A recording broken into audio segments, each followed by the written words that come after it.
সম্মানিত দর্শক এবং শ্রোতাবৃন্দ, আমি ডক্টর আবুল কাশেম মোহাম্মদ মাহবুবুল্লাহ যশোরী বাংলাদেশি সেবা পার্টির পক্ষ থেকে আপনাদের সকলকে জানাই আসসালামু আলাইকুম রহমতুল্লাহ।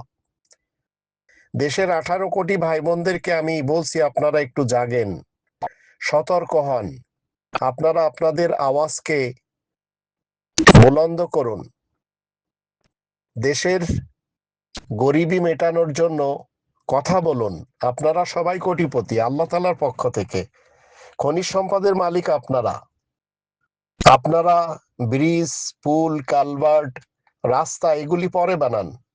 আপনারা সংসদে হই হুল্লোড় না করে সবাই আপনারা কথা বলেন যে খনিজ সম্পদের অর্থের মালিক আমরা সবাই 1 কোটি করে টাকা রয়্যালিটি হিসেবে পেতে চাই।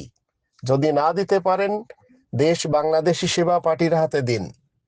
ইনশাআল্লাহ ইনসাফের মাধ্যম দিয়ে সকলকে ন্যায্য পাওনা দিয়ে ন্যায় বিচার করে সবাইকে কোটিপতি করে বাঁচতে দিবে, বাঁচার উপকরণ করে দিবে রাজার মতো করে ইনশাআল্লাহ।